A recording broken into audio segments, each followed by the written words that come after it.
Shalom, back with part 2. As thou hast done it, it shall be done unto thee. All right? Speaking about Esau, Edom. Okay? For all that do such things, right?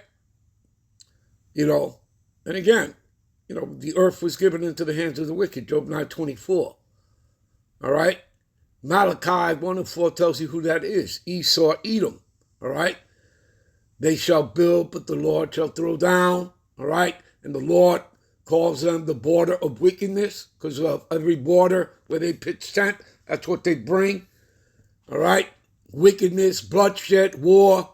Do you understand? All right? So let's continue reading this. For all that do such things, and all that do unrighteously, right? And remember, they're the ungodly, they're the wicked, right? Are an abomination unto the Lord Yahweh, like God power. There you go. Remember what Amalek did. Okay? Who's the head tribe of the Edomites. Okay? Starting with the international banking families. The Rothschilds, Oppenheimers, Rockefellers, etc., 13 families and all. That's your cabal. That's your shadow government. Okay? Everybody else that you see on the screen, all right, whether it's the WEF or your presidents and prime ministers, these world leaders and all, they're all puppets. They're all cronies. You understand that, people? All right? Remember what Amalek, so this is going to give you a little history here. Remember what Amalek did unto thee, by the way, when ye, talking ye, we, us, meaning us Israelite, made up of the Negro, Latinos, and the Americans, when ye were come forth out of Egypt. So the Lord's reminding you of their actions, all right? What happened to us when, we got delivered out of Egypt. How he met thee, how who? Amalek, right? Of the Edomites, right? How he met thee by the way and smote the hindermost of thee, even all that were feeble behind thee, when thou was faint and weary, and he feared not the Most High power. See that? Therefore it shall be, when the Lord Yahweh thy God power hath given thee rest from all thy enemies round about, in the land which the Lord Yahweh thy God power giveth thee for an inheritance, and to possess it, which is what? Where these heathens are. Right?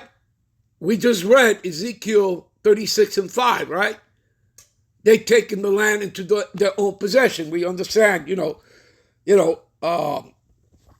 that, it'll be until, Israel shall be trodden down until the time of the Gentiles be fulfilled, till the time of the Gentiles be over, right? So we understand what the Lord is saying here, okay? So in the land which the Lord thy God power giveth thee for an inheritance to possess it. So you see, it's our land. It belongs to the 12 tribes of Israel, made up of you Negro, Latinos, and Native Americans. All right? You see that? All right?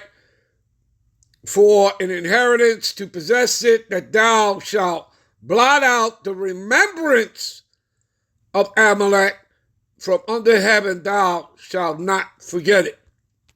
All right? And again, let me show you something here. Give me a minute. This is Genesis 36. All right, this is the genealogy of Esau, Edom, all right, the so-called white man.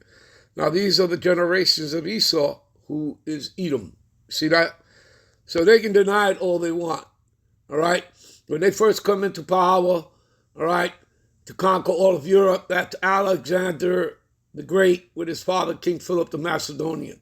They go back to Esau, all right? You can link that up, okay? So they conquered all of Europe. Then what did they do? They called themselves after the lands they conquered. You read that, Psalms 49:11.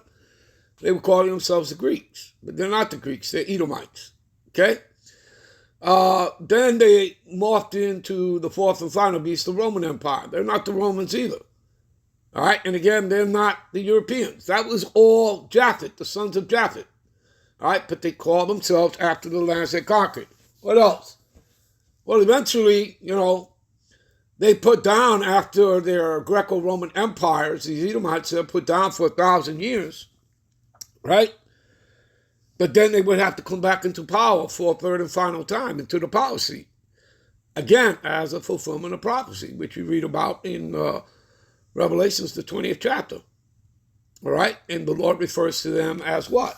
The dragon, the old serpent, which is the devil and Satan. Okay? And devil is not talking about somebody in a red suit. It's talking about the ones who play the part of the devil here on earth. That nation of people. Okay? And Satan simply means adversary. And yes, they are adverse to the Lord, his son, and of course, his chosen people. All right? So anyway, all right? Let's go down here. What does it say here in verse 8? Thus dwelt Esau in Mount Seir, which is known as Petra today. Esau is Edom. See that? Okay? Let's see here. See right here?